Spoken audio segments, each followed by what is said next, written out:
Bonsoir à toutes et à tous. Ce soir, nous plongeons dans le monde glacé, impitoyable et souvent oublié de la vie paysanne au Moyen-Âge. Un monde où l'hiver n'est pas une saison, mais une lente exécution. Où la chaleur est un privilège. Et la survie, une négociation nocturne avec la mort. Il n'y a pas de cheminée, pas d'isolation, seulement des murs de terre, de la paille gelée et l'espoir désespéré que le feu ne s'éteindra pas avant l'aube. Alors, avant de vous installer confortablement, prenez un instant pour aimer cette vidéo et vous abonner si ce type de récit vous plaît. Et dites-moi en commentaire, quelle heure est-il chez vous? Et d'où regardez-vous? C'est toujours fascinant de voir jusqu'où voyagent ces histoires. Maintenant, baissez les lumières. Peut-être laissez un ventilateur ou un fond sonore doux pour accompagner l'ambiance. Et laissez-vous glisser dans ce voyage nocturne ensemble. Dans l'Europe médiévale, on ne se couche pas. On se prépare à livrer une bataille contre le froid, la faim et l'obscurité elle-même. Votre enfant vient de mourir dans vos bras. Chaque inspiration lacère votre gorge comme du verre brisé, et le givre recouvre vos cils avant même que vous n'ayez pu sécher vos larmes. Ce n'est pas un cauchemar, c'était leur quotidien, et pourtant, ils ont survécu. Nuit après nuit, hiver après hiver, génération après génération. Mais avant de comprendre leurs secrets millénaires, leurs techniques forgées dans la souffrance pure, vous devez d'abord survivre à votre première nuit dans leur monde. Et croyez-moi, elle va être la plus longue de votre existence. Le soleil disparaît derrière les collines nues à 16 heures, avalé par un horizon impitoyable qui condamne le monde à 16 heures d'obscurité mortelle. La température chute de 15 degrés en 1 heure, pas graduellement, mais comme une chute libre thermique qui vous laisse sans défense. Vos vêtements de laine grossière, trempés de sueur du travail quotidien dans les champs gelés, se transforment en armure de glace contre votre peau qui brûle paradoxalement sous le froid mordant. Vous regardez autour de vous dans cette masure d'une seule pièce qui va devenir votre arène de survie pour les prochaines heures. Pas de vitres d'aux fenêtres, seulement des volets de bois mal ajustés qui laissent passer des courants d'air comme des flèches glacées qui visent vos points vitaux. Les murs de torchis et de bois, épais comme votre poing, offrent autant de protection qu'un rideau de toile contre l'artillerie lourde de l'hiver. Pas d'isolation, pas de double cloison, pas de ces miracles modernes, juste la séparation dérisoire de quelques centimètres entre vous et la mort qui rôde dehors. La température extérieure plonge vers moins 15 degrés Celsius, et ce ne sont que les nuits clémentes. Quand les grands froids arrivent vraiment, quand les tempêtes du nord descendent des terres barbares, elle peut atteindre moins 25 degrés Celsius pendant des semaines entières. Votre haleine se transforme instantanément en cristaux de glace qui retombent sur votre visage comme une pluie de poignards microscopiques. Vous entendez le bois craquer autour de vous. Pas le craquement réconfortant d'une cheminée qui diffuse sa chaleur bienveillante, mais le gémissement sinistre des poutres qui se contractent sous le froid comme des os qui se brisent sous la torture. Chaque craquement résonne dans la nuit comme un coup de fouet, comme si la maison elle-même agonisait lentement sous l'étau glacé qui l'enserre de toutes parts. Le vent du nord commence sa symphonie de mort, sifflant à travers les moindres fissures avec la précision d'un assassin qui connaît parfaitement sa cible. Il trouve chaque défaut dans vos défenses dérisoires, chaque trou dans votre armure de tissu, chaque point faible de votre refuge précaire. L'humidité constante qui suinte des murs transforme chaque surface en piège mortel. Vos mains collent au métal, votre langue se colle aux objets, votre peau se soude à tout ce qu'elle touche. Votre foyer rudimentaire au centre de la pièce crache plus de fumée que de chaleur. Ses flammes chétives, dansant comme des âmes en peine, qui tentent désespérément d'échapper à leur prison de braises mourantes. Le bois précieux que vous avez économisé tout l'automne se consume avec une rapidité terrifiante. Chaque bûche qui disparaît vous rapprochant d'un degré de la mort par hypothermie. Mais la vraie terreur commence quand vous réalisez que ce foyer dérisoire, cette source de chaleur pathétique, ne réchauffe qu'un cercle d'1 mètre autour de lui. Le reste de votre univers, les 90% de votre espace vital, baigne dans un froid qui peut tuer un homme en moins de 4 heures. Vous commencez à comprendre que cette nuit ne sera pas une épreuve à endurer, mais une guerre à livrer. Une guerre où chaque minute gagnée est une victoire, où chaque battement de cœur qui continue de pomper votre sang ralenti est un miracle arraché aux griffes de l'hiver. Mais l'ennemi que vous devez affronter n'est pas seulement l'air glacé qui vous lacère. Il est bien plus sournois que cela. Imaginez votre corps comme une forteresse assiégée et le froid comme une armée d'invasion qui attaque sur tous les fronts avec une stratégie millénaire perfectionnée pour vous détruire. L'hypothermie n'est pas une mort douce, c'est une agonie méthodique qui vous démonte pièce par pièce, fonction par fonction, jusqu'à ce qu'il ne reste qu'une coquille vide dans laquelle votre conscience s'éteint lentement. Phase 1. Les premiers signaux d'alarme, de 0 à 30 minutes. Vos mains commencent à trembler de façon incontrôlable.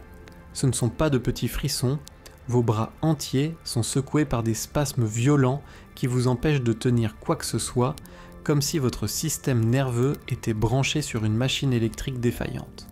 Vos dents claquent avec une force qui menace de les briser, résonnant dans votre crâne comme des castagnettes de la mort qui marquent le tempo de votre destruction.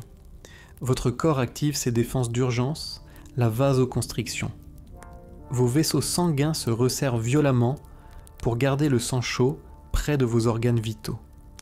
Vos mains deviennent livides, puis bleues, puis d'une couleur de cire qui annonce leur abandon prochain. La sensation est celle de milliers d'aiguilles qui transpercent votre peau de l'intérieur. Phase 2. La trahison du corps de 30 minutes à 2 heures. Votre corps prend une décision brutale. Il abandonne vos extrémités pour sauver votre cœur et votre cerveau. Le sang déserte vos doigts et orteils dans une retraite organisée qui les condamne à une mort lente mais certaine. Vous ne sentez plus vos pieds, pas un engourdissement confortable, mais une absence totale qui vous fait douter de leur existence même. L'air est si froid qu'il acquiert une qualité physique, une densité qui lui donne une odeur métallique et coupante qui vous râpe la gorge à chaque inspiration, comme du verre pilé. Vos narines se collent à chaque respiration, les poils gelés formant de minuscules stalactites qui bloquent votre respiration naturelle. Vous devez consciemment ouvrir la bouche pour respirer, exposant votre gorge au froid direct qui la brûle comme de l'acide. Vos muscles commencent peu à se raidir, pas de fatigue, mais de gel littéral. Vos articulations deviennent douloureuses, puis rigides, puis complètement bloquées. Bouger devient un effort titanesque qui consume les dernières réserves d'énergie que votre corps garde jalousement pour ses fonctions vitales. Phase 3. Le point de non-retour de 2 à 4 heures. Votre cerveau commence à dysfonctionner. Vos pensées deviennent confuses, fragmentées, comme si quelqu'un mélangeait les pièces d'un puzzle dans votre crâne. Vous perdez la notion du temps, de l'espace, parfois même de votre identité. C'est l'hypothermie cérébrale qui attaque votre centre de commandement. Puis vient le piège final, le plus cruel de tous, le déshabillage paradoxal. Votre cerveau gelé vous envoie des signaux erronés de chaleur excessive. Vous ressentez soudain une sensation de brûlure interne, une conviction absolue que vous étouffez de chaud. Dans cette confusion mortelle, les victimes enlèvent leurs vêtements, convaincues qu'elles meurent de chaleur alors qu'elles gèlent littéralement. C'est le dernier piège que vous tend votre propre cerveau avant de s'éteindre définitivement. Vous mourrez nu dans la neige, convaincu que vous étiez en train de vous sauver de la canicule. L'ironie cruelle de cette mort a hanté les témoins pendant des siècles. Voir des corps nus dans la neige, les vêtements éparpillés autour, comme les preuves d'une folie finale. Votre rythme cardiaque ralentit dramatiquement. Votre respiration devient si superficielle qu'elle est à peine perceptible. Votre corps entre dans une sorte d'hibernation forcée, mais contrairement aux animaux, vous n'avez ni la graisse ni les adaptations physiologiques pour survivre à cet état. C'est un coma qui mène directement à la mort. Mais vous n'êtes pas au bout de vos surprises mortelles, car le froid de l'air, si terrible soit-il, n'est que la partie visible de l'iceberg de votre destruction. Le véritable ennemi, celui qui tue plus sûrement et plus rapidement que l'air glacé, se trouve sous vos pieds. et il attend patiemment que vous baissiez votre garde pour vous porter le coup fatal. Vous vous concentrez sur l'air glacé qui lacère vos poumons, sur le vent qui traverse vos vêtements comme s'il n'existait pas, mais le vrai tueur se trouve sous vos pieds dans un silence sournois. Le sol de terre battu de votre masure est un vampire thermique impitoyable qui aspire la chaleur de votre corps avec une efficacité 25 fois supérieure à celle de l'air glacé. Pendant que vous luttez contre le froid aérien, ce prédateur silencieux vous vide de votre chaleur vitale par en dessous. La science de cette mort par le sol est implacable. La conductivité thermique de la terre gelée transforme chaque centimètre carré de contact en une ventouse qui aspire vos calories avec une précision chirurgicale. Votre corps produit environ 100 watts de chaleur, l'équivalent d'une ampoule électrique, mais le sol gelé peut en absorber 300 watts par mètre carré de contact. Vous perdez 3 fois plus de chaleur que vous n'en produisez, créant un déficit énergétique qui ne peut mener qu'à une seule issue. Le sol gèle jusqu'à 60 cm de profondeur pendant les hivers les plus rudes, créant une masse thermique gigantesque qui stocke le froid comme une batterie de mort. Cette terre gelée maintient sa température meurtrière pendant des mois, ne se réchauffant jamais assez pour cesser son œuvre de destruction. Même par les journées où le soleil daigne apparaître, le sol reste un bloc de glace qui attend votre prochaine nuit de faiblesse. Vous sentez le froid remonter à travers vos semelles de cuir, trouées comme une invasion de serpents glacés qui remontent le long de vos jambes. C'est une sensation d'aiguille de glace qui traverse vos os pour atteindre directement votre cœur, court-circuitant toutes vos défenses naturelles. Vos pieds deviennent les premiers traîtres de votre propre corps, transmettant le froid mortel directement dans votre circulation sanguine. L'humidité qui remonte du sol transforme cette menace en catastrophe. La terre gelée libère une humidité sournoise qui s'infiltre dans vos vêtements par capillarité, transformant vos dernières protections en conducteurs thermiques. Vos habits mouillés deviennent des serpentins réfrigérants qui plaquent le froid directement contre votre peau, éliminant la mince couche d'air réchauffé qui constituait votre dernière défense. La géographie de votre masure devient un champ de mines thermiques. Les coins où s'accumule l'air froid le plus dense, les zones près des murs extérieurs où le sol gèle le plus profondément, les endroits où l'humidité s'infiltre pour créer des plaques de glace cachées sous la paille, chaque mètre carré de votre refuge recèle des pièges mortels que vous devez apprendre à identifier dans l'obscurité. Les courants d'air créent des rivières de froid mortel qui serpentent dans votre espace vital avec la précision d'une géographie liquide. Ces fleuves glacés suivent les lois de la physique avec une logique implacable. Ils descendent vers les points les plus bas, s'accumulent dans les dépressions, créent des tourbillons mortels dans les angles. Vous devez apprendre à lire cette cartographie invisible de la mort pour éviter de vous installer dans ces cours d'eau les plus dangereux. L'humidité ambiante transforme chaque objet en arme contre vous. Vos outils métalliques deviennent des barres de glace qui brûlent votre peau au contact. Vos récipients d'eau se transforment en blocs solides, inutilisables. Même vos excréments gèlent instantanément, créant des obstacles glacés dans votre propre habitat. Tout votre environnement se retourne contre vous dans une conspiration de la matière elle-même. Vous commencez à comprendre que survivre ne consiste pas seulement à vous réchauffer, mais à naviguer dans un environnement où chaque surface, chaque contact, chaque mouvement peut soit vous sauver, soit vous tuer. Votre masure n'est plus un refuge, c'est un labyrinthe de pièges thermiques où la moindre erreur de positionnement peut vous coûter la vie en quelques minutes. Mais même cette compréhension technique de votre environnement hostile ne vous prépare pas au véritable ennemi qui vous attend. Car au-delà de la physique impitoyable du froid, au-delà de la traîtrise de votre habitat, se cache un adversaire plus redoutable encore, votre propre esprit qui commence à se désintégrer sous la pression de la terreur glacée. Chaque coucher de soleil apporte la même question qui vous ronge l'âme. Vais-je me réveiller demain matin ? Cette angoisse existentielle pure, cette confrontation quotidienne avec votre propre mortalité, ronge votre esprit autant que le froid ronge votre corps. vous ne dormez plus, vous sombrez dans des états de semi-conscience, peuplés de cauchemars glacés, où la mort prend 1000 visages différents. L'attente devient une torture psychologique raffinée.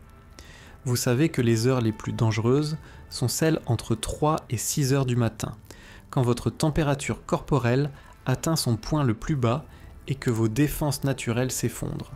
Ces 3 heures deviennent une éternité de terreur pure, où chaque minute qui passe sans mourir est un miracle arraché au destin.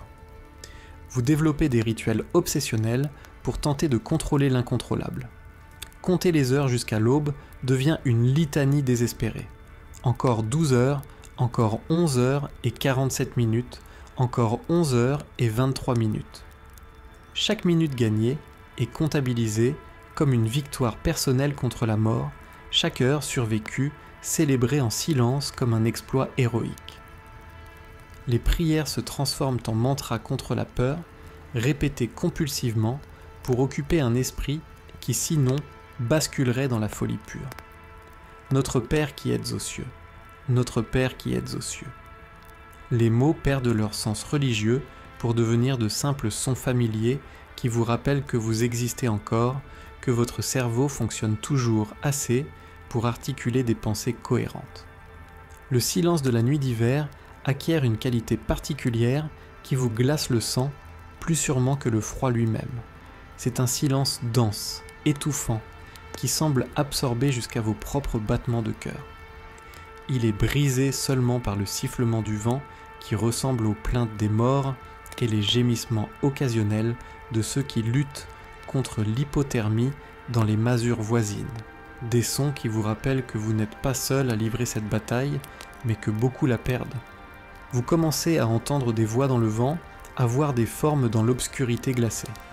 Votre cerveau privé d'oxygène par le froid commence à créer ses propres réalités, peuplant la nuit de fantômes et d'esprits qui viennent vous chercher.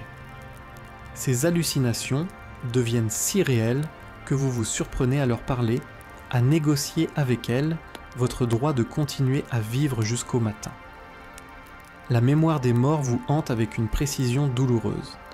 Vous vous remémorez chaque visage de ceux qui n'ont pas survécu à l'hiver précédent.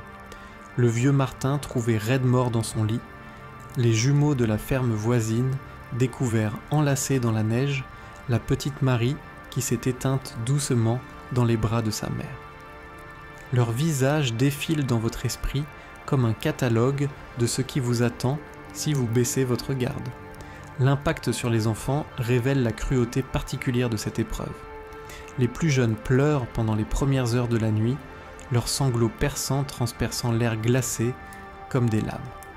Puis, le froid engourdit même leur capacité à exprimer la souffrance, et ils deviennent silencieux, leur petit corps rationnant instinctivement chaque calorie pour survivre.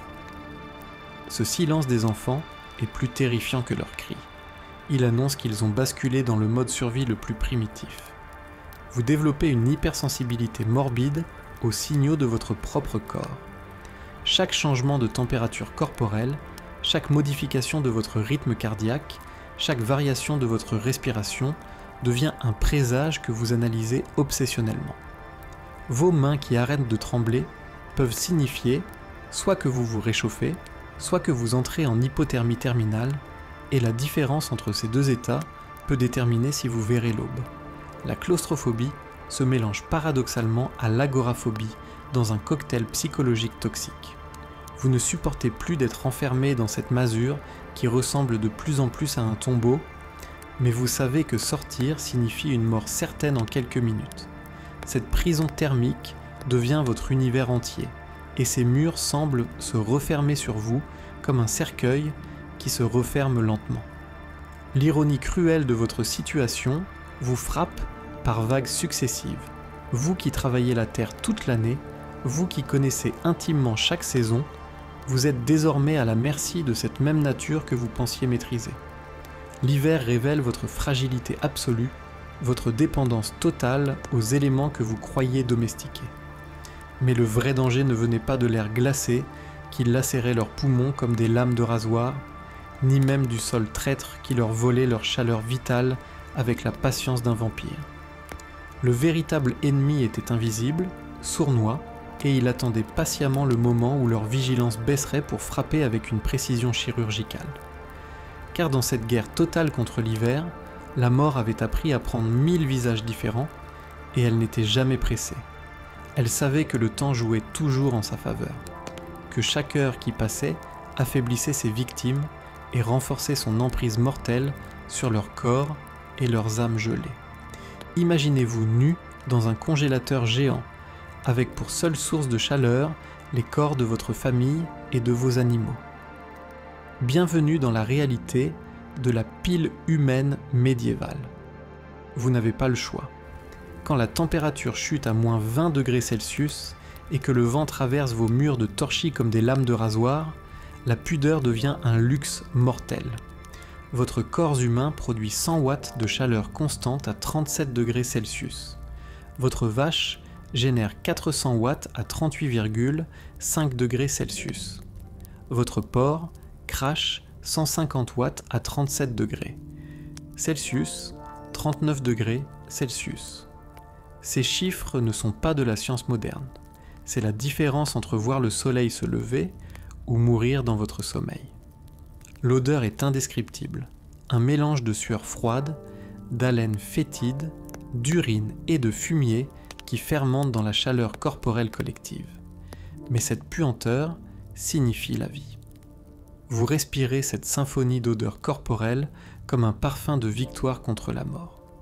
L'organisation n'est pas laissée au hasard. Les plus faibles, vos enfants, vos parents vieillissants, se nichent au centre de cette formation humaine et animale. Vous et votre épouse formez le bouclier extérieur, vos corps servant de rempart contre l'air glacé. Les animaux deviennent vos radiateurs vivants, positionnés stratégiquement aux extrémités de votre refuge de chair. Personne ne bouge sans prévenir. Un mouvement brusque crée une brèche d'air froid qui peut tuer en quelques minutes. Chaque geste est calculé, chaque changement de position négocié en chuchotement. Vous développez un langage corporel de la survie. Une pression de la main signifie « j'ai froid ». Un tapotement sur l'épaule veut dire « je dois bouger ». Vous sentez les battements de cœur de votre voisin contre votre dos, le souffle chaud et humide contre votre nuque. Chaque inspiration collective transforme l'air en brouillard tiède qui se condense et gèle sur vos visages. Vos cils se soudent par le givre de votre propre respiration. La chaleur des vaches sauvait des vies, mais leurs puces, leurs poux et leurs parasites en prenaient d'autres. Vous choisissez entre mourir de froid ou mourir lentement d'infections parasitaires. Les enfants se réveillent couverts de piqûres sanglantes mais vivants. C'est un compromis que vous acceptez sans hésiter. Vos enfants apprennent à dormir collés contre le flanc tiède d'une vache, leurs petites mains enfouies dans la toison grasse de mouton. Ils grandissent en sachant que la survie se mesure en degrés de chaleur corporelle partagée. L'intimité familiale prend une dimension nouvelle quand elle devient littéralement vitale. Au petit matin, quand vous vous séparez de cette masse de chair survivante, vos corps portent les marques de la nuit, empreintes rouges là où vous étiez pressés contre les autres, cheveux emmêlés par la condensation gelée, vêtements imprégnés de toutes les odeurs de votre tribu de survie. Pendant que le foyer brûle vos dernières bûches précieuses, vous placez des pierres plates dans les flammes. Ces batteries thermiques, primitives, stockent la chaleur pour les heures les plus mortelles de la nuit. Mais toutes les pierres ne sont pas vos alliés. Vous avez appris à vos dépens que certaines explosent dans la chaleur, projetant des éclats brûlants qui lacèrent la peau et crèvent les yeux. Vous sélectionnez minutieusement des pierres lisses de rivière, testées par des générations de survivants. Chaque pierre a sa personnalité thermique. Certaines retiennent la chaleur 2 heures, d'autres la relâchent en 30 minutes fatales.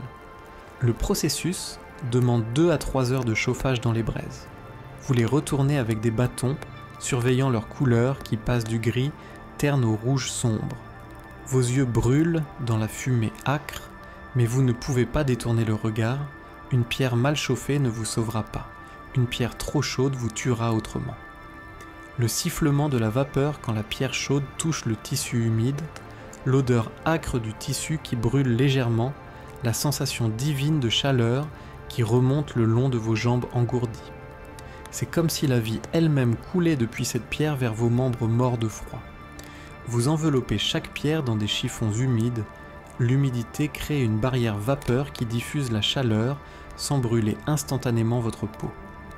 Le transport est un art mortel. Trop serré et vous vous brûlez, trop lâche et la pierre tombe, se brise et vous perdez votre source de chaleur pour toute la nuit. Le placement stratégique détermine qui vit et qui meurt.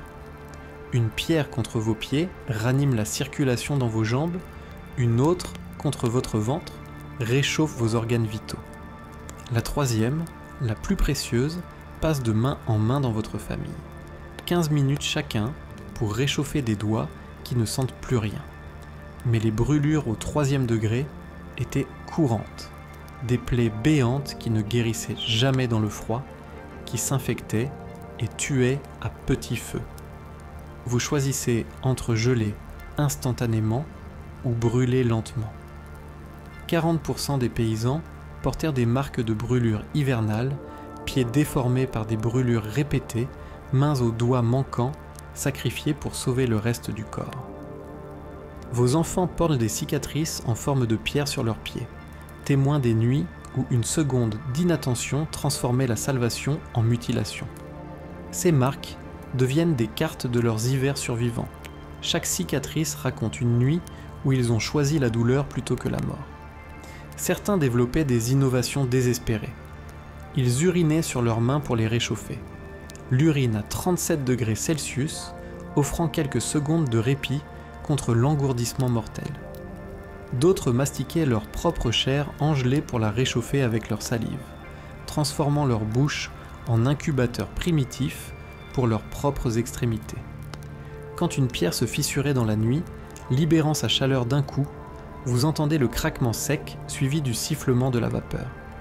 Vous savez que vous venez de perdre des heures de chaleur. Dans le noir glacé, vous tâtonnez pour redistribuer les pierres restantes, chaque mouvement calculé pour ne pas gaspiller la moindre calorie de chaleur stockée. Comme les ours en hibernation, mais sans graisse de réserve, sans fourrure et sans la capacité de vraiment dormir pendant des mois. Juste l'instinct désespéré de ralentir toutes les fonctions vitales pour économiser chaque parcelle d'énergie. Vous apprenez à contrôler votre respiration avec une précision mortelle. 6 respirations par minute au lieu de 16 normales.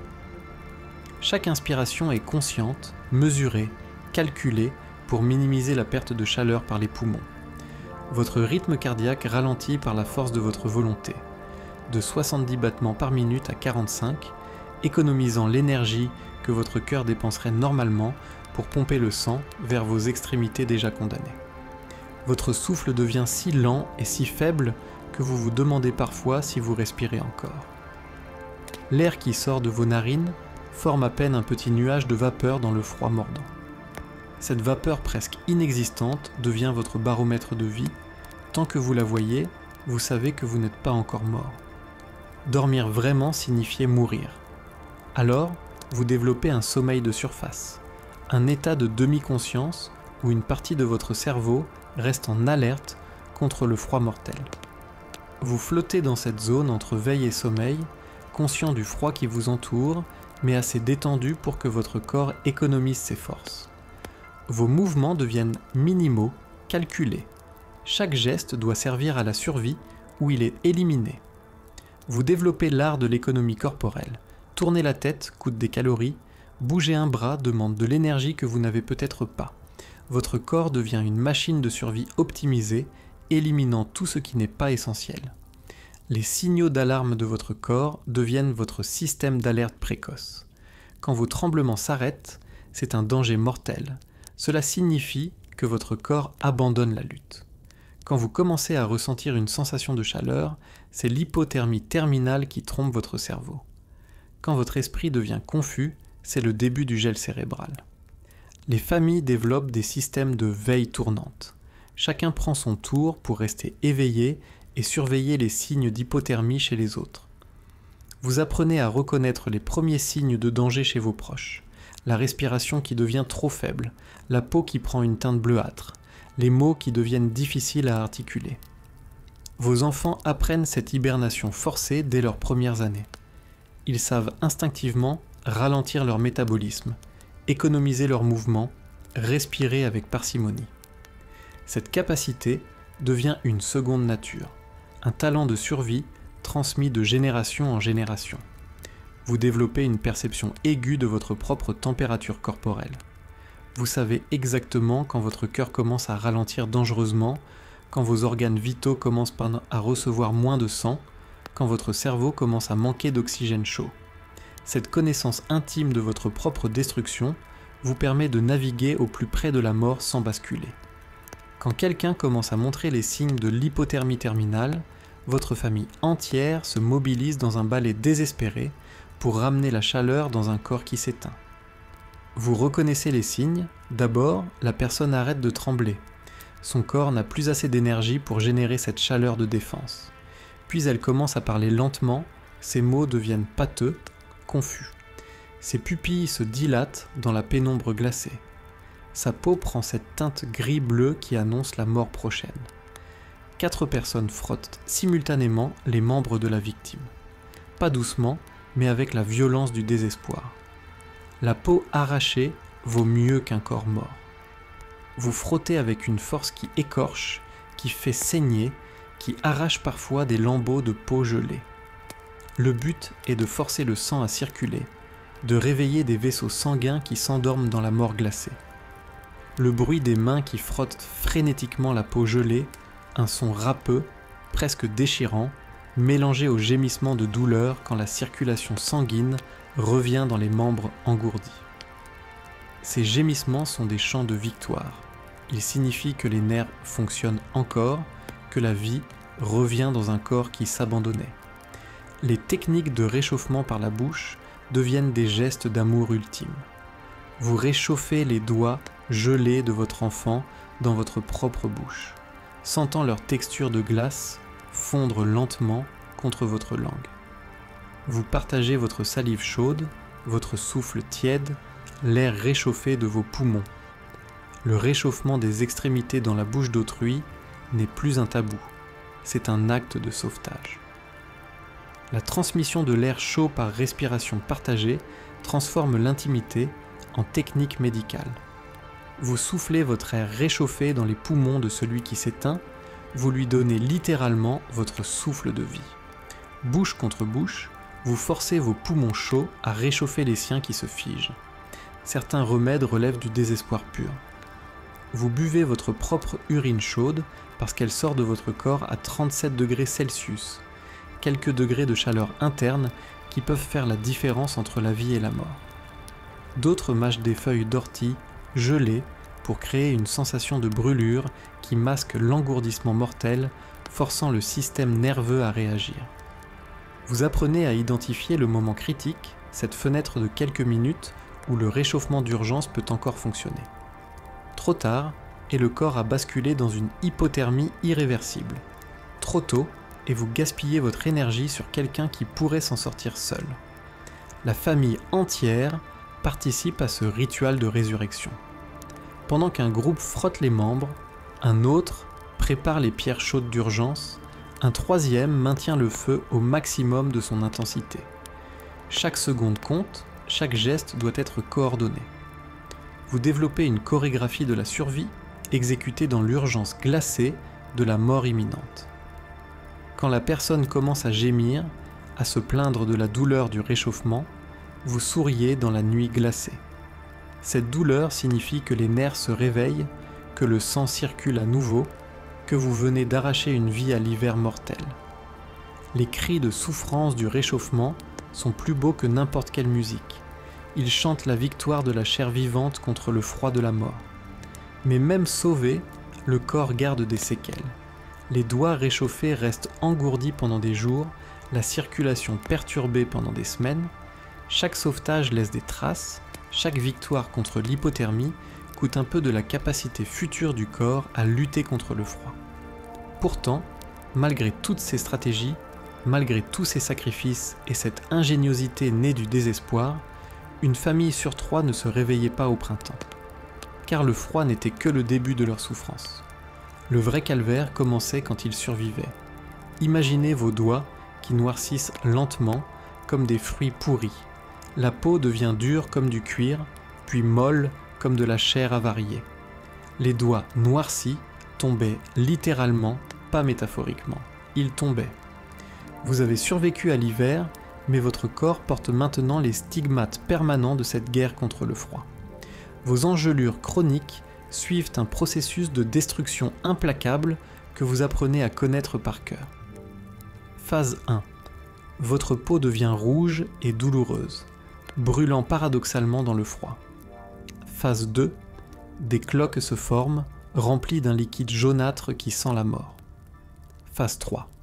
Votre peau noircit et meurt, devenant insensible et dure. Phase 4. L'amputation naturelle ou chirurgicale devient inévitable. L'odeur de la gangrène a quelque chose d'écœurant et de sucré à la fois, comme de la viande qui pourrit mélangée à un parfum floral malade. Une fois que vous l'avez senti, vous ne l'oubliez jamais. Cette odeur devient le marqueur olfactif de votre propre destruction, l'annonce que votre corps abandonne une partie de lui-même pour sauver le reste. Les statistiques de mutilation parlent d'elles-mêmes. 40% des paysans perdent au moins un doigt avant 30 ans. 15% subissent des amputations majeures, une main entière, un pied, parfois les deux. 60% souffrent d'engelures chroniques récurrentes qui reviennent chaque hiver, comme des blessures qui refusent de guérir définitivement. Vos pieds sont les premiers sacrifiés à cet autel du froid. Vos orteils noircissent et se détachent au printemps, tombant comme des fruits mûrs quand vous retirez vos chaussures de cuir gelé. Vos ongles ne repoussent jamais correctement, ils deviennent épais, jaunâtres, difformes. Les plantes de vos pieds se crevassent jusqu'à l'os par le gel répété, créant des fissures profondes qui ne se referment jamais complètement. Vous apprenez à marcher différemment, compensant les orteils manquants, évitant d'appuyer sur les zones nécrosées. Votre démarche devient le témoin visible de vos hivers survivants. Chaque claudication raconte une nuit où vos pieds ont payé le prix de votre survie. Vos mains subissent leur propre calvaire. Les doigts les plus exposés, index et majeur, sont les premiers à succomber. Vous développez l'art de saisir les objets avec vos doigts restants, réapprenant les gestes les plus basiques avec des appendices mutilés. L'écriture devient impossible, les travaux délicats un souvenir du passé. Vos enfants grandissent en comptant leurs doigts chaque printemps, vérifiant quelles parties d'eux-mêmes ont survécu à l'hiver. Ils apprennent à accepter la perte comme une taxe payée pour voir un autre été. Leurs petites mains montrent déjà les premiers signaux. Ongles décolorés, peau durcie, sensibilité diminuée. La circulation sanguine dans vos extrémités ne se rétablit jamais complètement. Même en été, vos doigts et orteils restent froids, bleus, engourdis. Votre corps a appris à sacrifier ses périphéries pour protéger son centre, et cette leçon de survie reste gravée dans votre système circulatoire. Les blessures internes sont plus insidieuses. Vos poumons, constamment exposés à l'air glacé, développent une toux chronique qui vous accompagne toute l'année. Vous crachez du sang mélangé à des glaires épaisses, témoins des dégâts causés par des années d'inhalation d'air à moins 20 degrés Celsius. Les brûlures au 3e degré créent des cratères dans votre chair, des trous béants qui ne guérissent jamais correctement dans le froid constant. La peau se reforme en bourrelets difformes et douloureux, créant un paysage de chair torturée sur votre corps. Vos brûlures racontent l'histoire de votre survie. Chaque marque correspond à une nuit particulière, à une pierre chaude mal manipulée, à un moment de désespoir où vous avez choisi la douleur immédiate plutôt que la mort lente. Vos pieds portent l'empreinte de dizaines de pierres comme une carte en relief de vos hivers passés. L'odeur de la chair brûlée dans le froid, un mélange écœurant de protéines cuites et de peau morte qui se mélangent à l'air glacé. Vos propres blessures sentent comme un rôti mal cuit, une odeur que vous associez désormais à la survie plutôt qu'à la nourriture. Les types de blessures thermiques se multiplient avec l'expérience. Brûlure de contact quand vous saisissez un métal chauffé à main nue dans l'urgence, brûlure par friction quand vous frottez frénétiquement votre peau gelée, arrachant l'épiderme dans votre désespoir de ranimer la circulation. Brûlure chimique quand votre urine acide entre en contact avec votre peau gelée et hypersensible. Les plaies ouvertes dans un environnement saturé d'excréments humains et animaux garantissent l'infection. Pas d'antibiotiques, pas de désinfectants. Juste l'espoir que votre corps soit plus fort que les bactéries qui prolifèrent dans vos blessures. Vos plaies suppures dégagent une odeur putride, attirent les mouches même en hiver. La cicatrisation en climat hostile suit ses propres règles cruelles.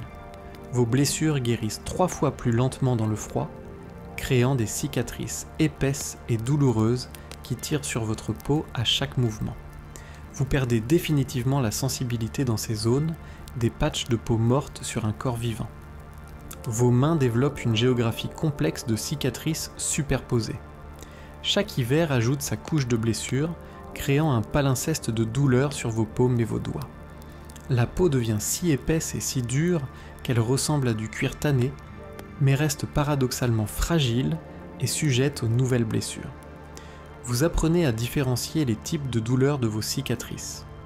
La douleur aiguë qui annonce une nouvelle blessure, la douleur sourde des anciennes brûlures qui se réveillent par temps froid, la douleur lancinante des infections qui se développent dans vos plaies mal fermées. Vos enfants héritent de vos techniques de soins primitives. Ils apprennent à nettoyer les plaies avec de la neige propre, à appliquer de la graisse animale comme pansement, à reconnaître les signes d'infection mortelle. Ces connaissances médicales rudimentaires deviennent partie intégrante de leur éducation à la survie. Les femmes de votre famille développent une expertise particulière dans le traitement des brûlures.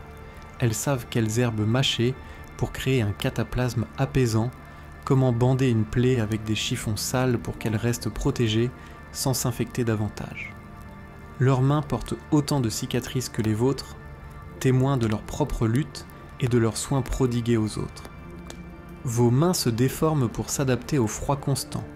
Doigts crochus, articulations soudées, paumes creusées par des années de serrements convulsifs contre le froid. Votre corps sculpte sa propre adaptation à la survie, créant une morphologie de la résistance. Cette adaptation corporelle forcée redessine votre silhouette. Vos épaules remontent en permanence dans une position de protection instinctive contre le froid. Même en été, vous gardez cette posture défensive, épaules hautes et serrées, comme si votre corps anticipait constamment le retour de l'hiver mortel. Le bruit de vos articulations qui craquent à chaque mouvement, un concert de petits claquements secs qui accompagnent chaque geste. Vos os eux-mêmes portent les marques du froid, devenus plus fragiles, plus susceptibles de se briser. L'arthrite vous frappe dès la trentaine, transformant chaque mouvement en rappel douloureux de vos hivers passés. Votre dos se voûte pour conserver la chaleur centrale, créant une silhouette caractéristique des survivants de l'hiver. Cette courbure protectrice de la colonne vertébrale devient permanente, redessinant votre stature pour l'éternité. Vous portez physiquement le poids de votre survie dans la courbe de votre dos. Votre démarche se modifie en fonction de vos pieds endommagés. Vous apprenez à marcher en évitant certains appuis, en compensant les orteils manquants, en protégeant les zones encore sensibles. Cette nouvelle façon de vous déplacer devient votre signature visuelle. On peut identifier un survivant de l'hiver rien qu'à sa manière de poser les pieds.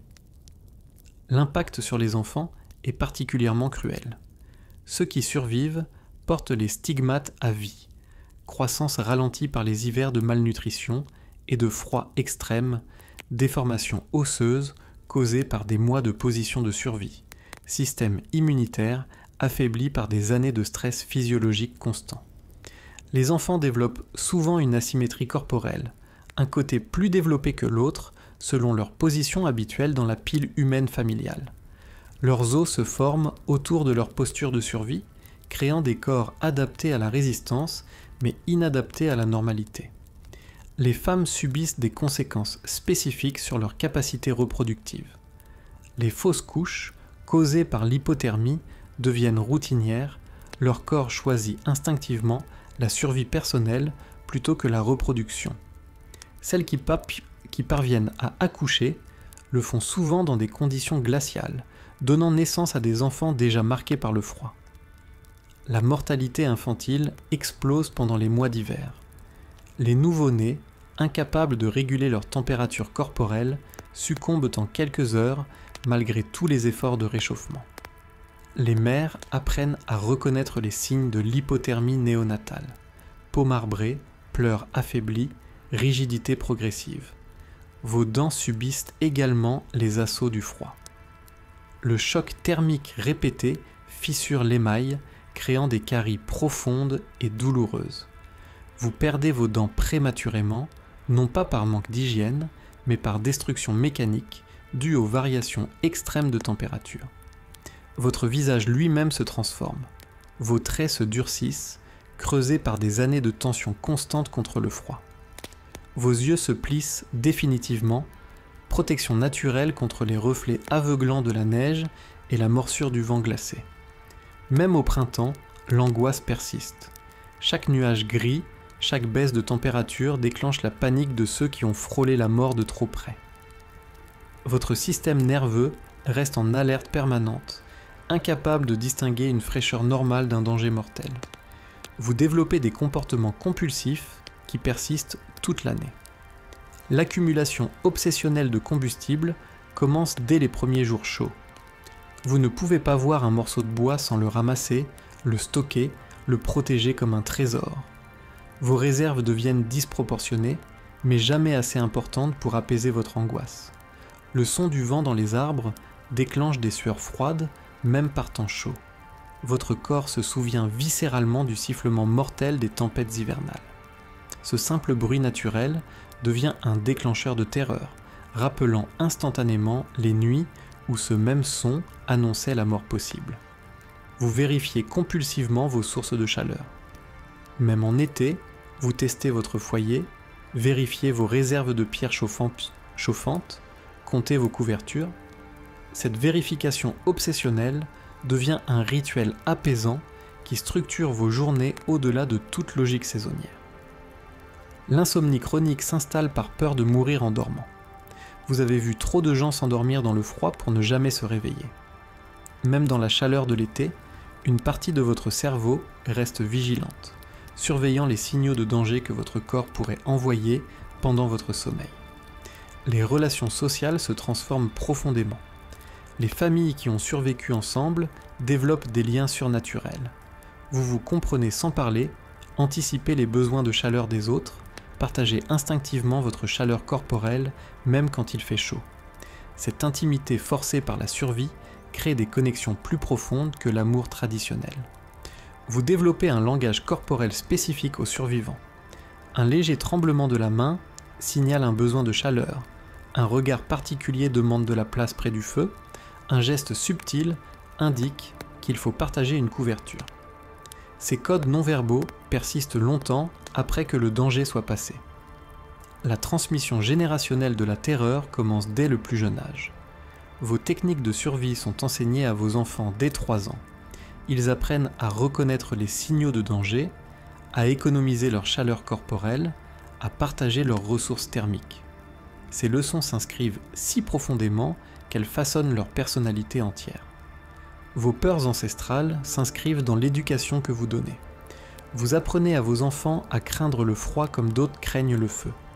Cette peur devient protectrice, mais aussi limitante.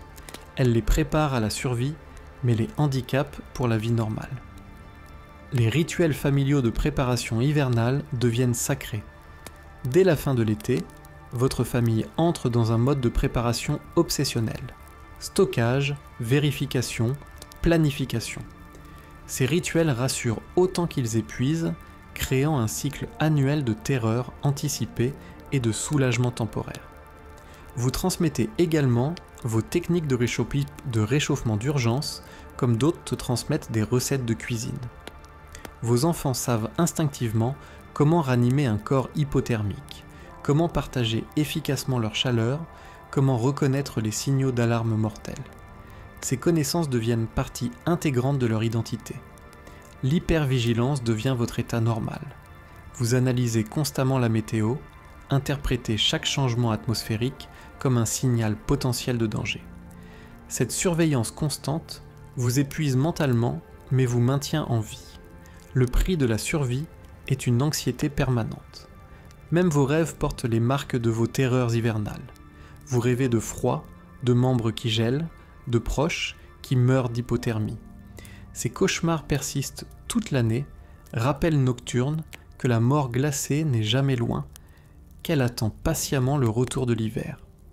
Mais le pire n'était pas ce qu'ils perdaient dans cette guerre contre l'hiver. Leurs doigts, leurs orteils, leur santé mentale. Le plus troublant était ce qu'ils gagnaient.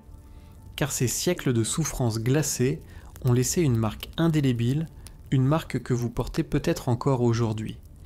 Mais le pire n'était pas ce qu'ils perdaient dans cette guerre contre l'hiver, leurs doigts, leurs orteils, leur santé mentale.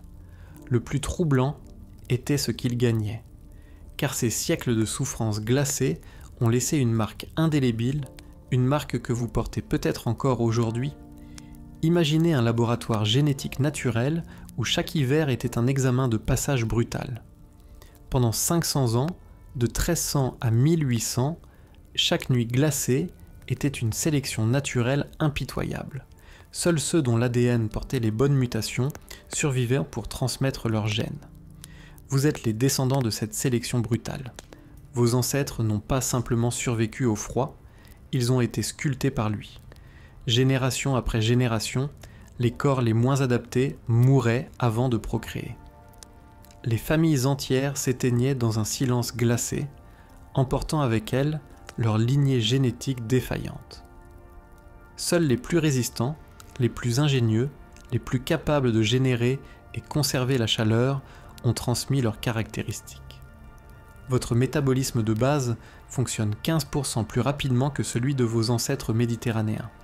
Cette différence n'est pas un hasard, c'est le fruit de siècles d'hiver qui ont tué tous ceux dont le moteur interne tournait trop lentement. Votre corps sait encore générer cette chaleur d'urgence, cette sensation de réchauffement interne quand vous avez froid. C'est l'héritage de vos ancêtres qui ont transformé la terreur en énergie thermique. Vos vaisseaux sanguins portent une mémoire millénaire. Ils savent se contracter et se dilater avec une efficacité héritée de siècles de lutte contre le gel. Votre circulation périphérique réagit aux premiers signes de froid avec une précision qui aurait fait la différence entre la vie et la mort en 1350.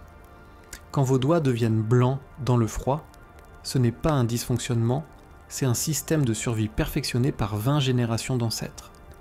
Les études génétiques modernes révèlent des variants génétiques de thermogénèse plus fréquents chez les Européens du Nord. Les mutations du gène UCP1, la protéine découplante qui transforme les graisses en chaleur pure, sont votre héritage le plus précieux. Vos cellules graisseuses brunes, ces petites centrales thermiques réparties dans votre corps, fonctionnent avec une efficacité que n'ont pas les populations qui n'ont jamais connu d'hiver mortel. Votre tissu adipeux brun peut produire jusqu'à 400 watts de chaleur par kilogramme, suffisant pour maintenir votre température corporelle même dans un froid qui tuerait un être humain non adapté. Cette capacité ne s'est pas développée dans un gymnase ou par l'alimentation moderne. Elle s'est forgée dans les nuits glacées où vos arrière-grands-mères serrèrent leurs enfants mourants contre leur poitrine. Vos enzymes elles-mêmes portent les cicatrices du froid ancestral. Votre production de noradrénaline, cette hormone qui déclenche la thermogénèse d'urgence, réagit plus rapidement et plus intensément que chez les populations équatoriales. Quand vous frissonnez, vous activez un mécanisme de survie perfectionné par des siècles de nuit où frissonner signifiait rester en vie. Même votre perception de la douleur a été modifiée. Vos récepteurs au froid dans la peau sont plus nombreux et plus sensibles, vous permettant de détecter les changements de température mortels avant qu'ils ne deviennent fatals. Cette hypersensibilité que vous prenez parfois pour de la fragilité est en réalité un système d'alerte précoce génétiquement optimisé.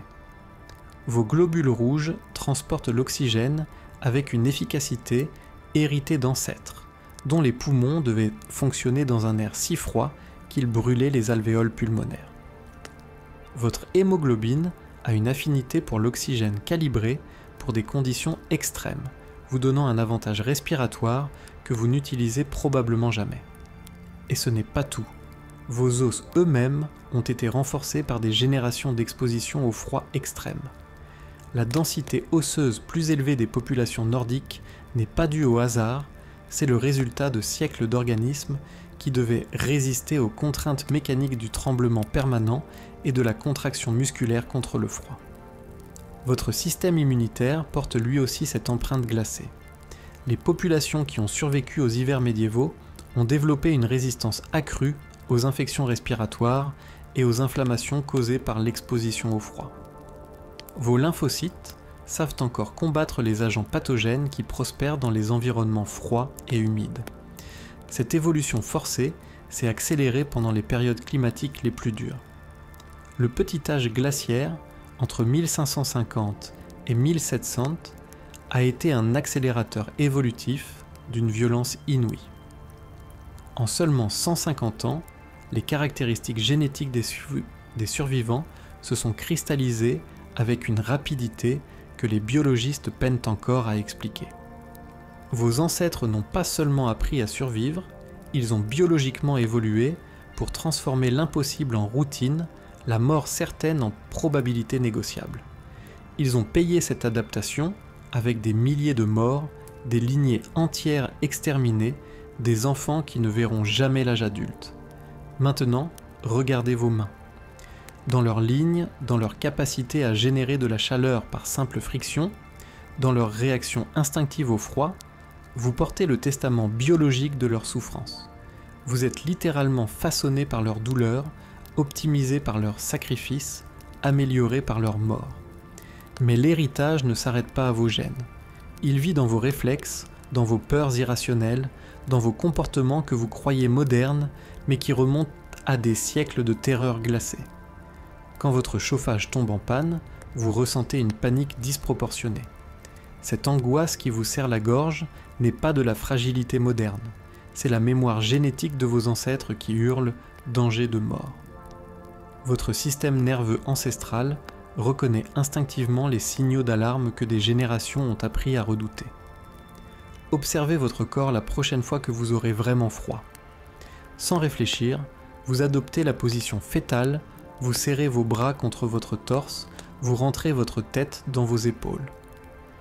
Ces gestes ne viennent d'aucun manuel de survie moderne. Ils émergent directement de votre mémoire cellulaire, perfectionnée par des milliers de nuits où ces positions sauvaient des vies. Cette sensation dans votre ventre quand le vent froid souffle, ce n'est pas juste de l'inconfort. C'est votre système nerveux ancestral qui reconnaît le son de la mort et prépare votre corps au combat. Vos muscles se contractent automatiquement, votre respiration s'accélère, votre circulation sanguine se redistribue vers vos organes vitaux. Vous activez un protocole de survie vieux de 600 ans. Votre recherche instinctive de sources de chaleur va bien au-delà du simple confort.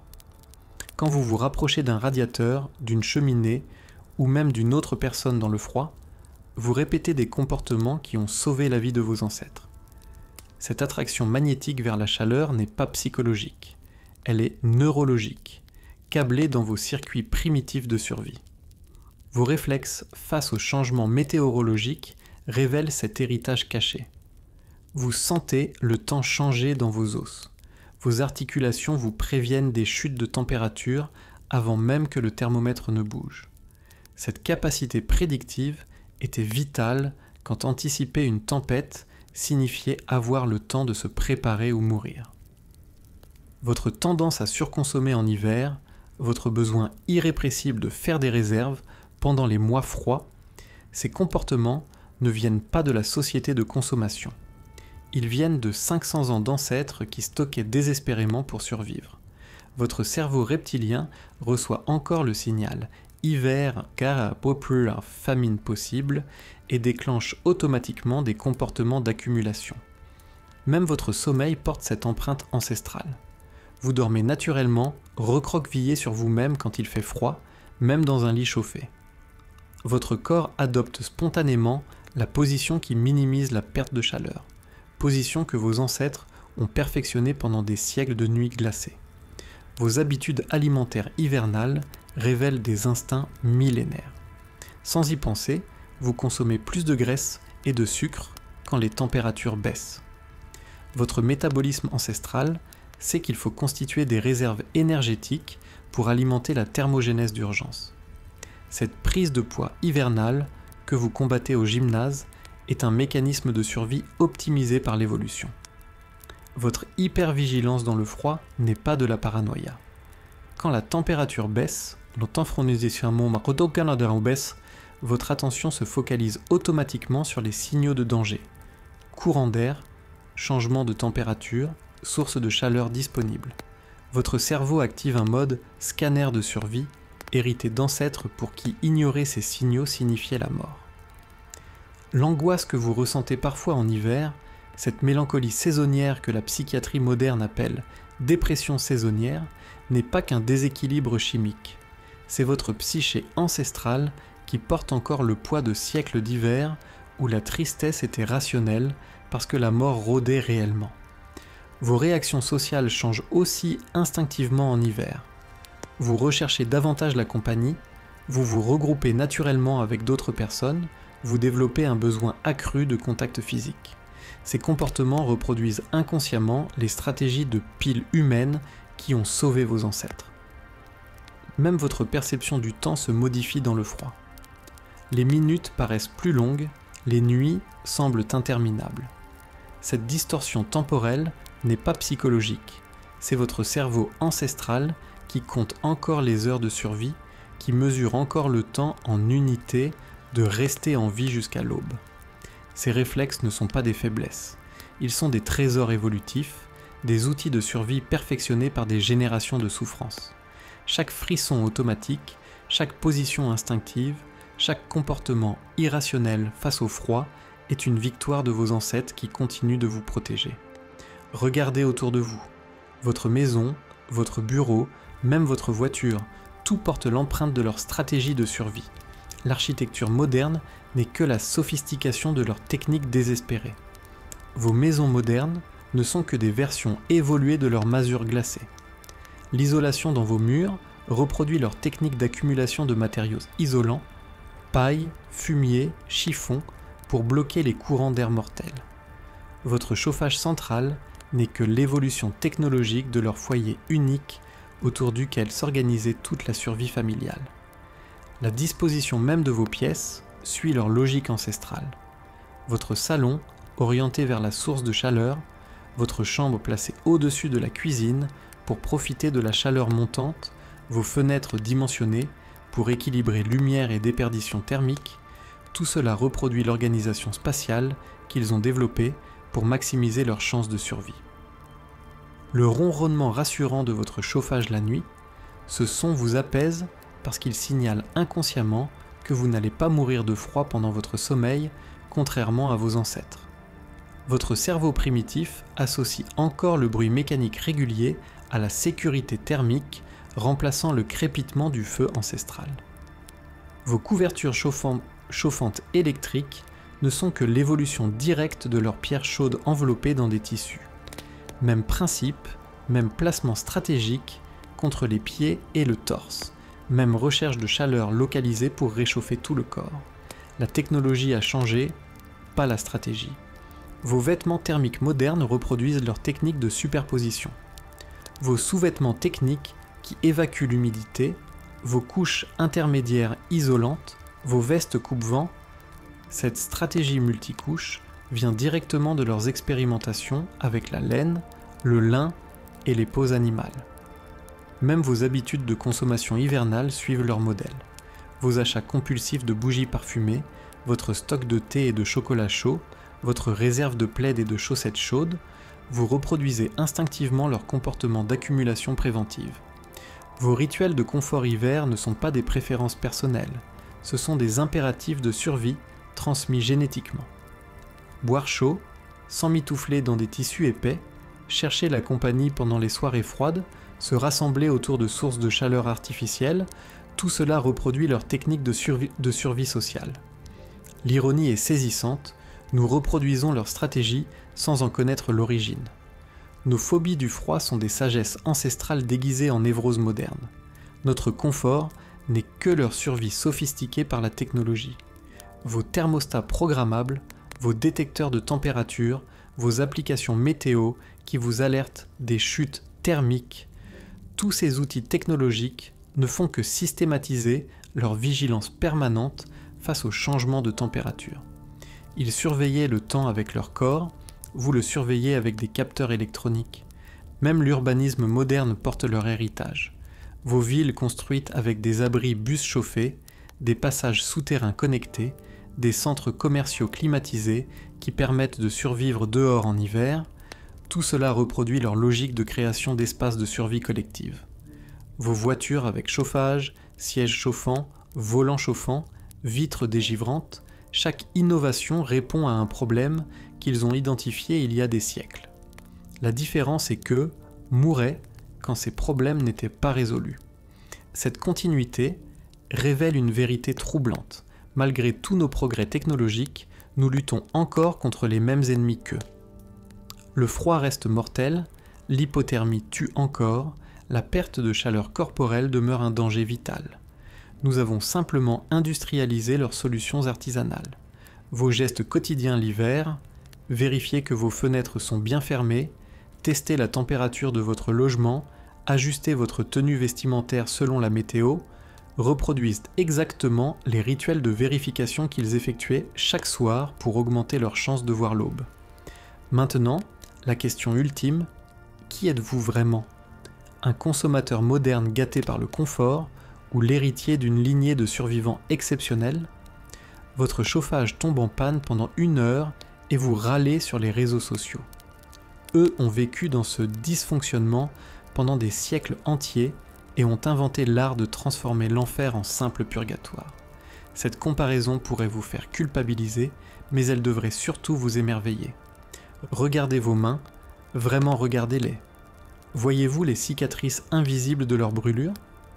Dans la façon dont vos doigts se replient automatiquement pour conserver la chaleur, dans leur capacité à générer de la friction réchauffante, dans leur réaction instinctive au contact du froid, vous portez leur héritage technique. Sentez-vous dans vos gènes la mémoire de leur nuit blanche à lutter contre la mort glacée ? Quand vous ne pouvez pas dormir parce qu'il fait trop froid dans votre chambre, votre insomnie n'est pas qu'un inconfort moderne. C'est votre système nerveux ancestral qui reste en alerte, programmé par des générations qui savaient que s'endormir profondément dans le froid signifiait ne jamais se réveiller.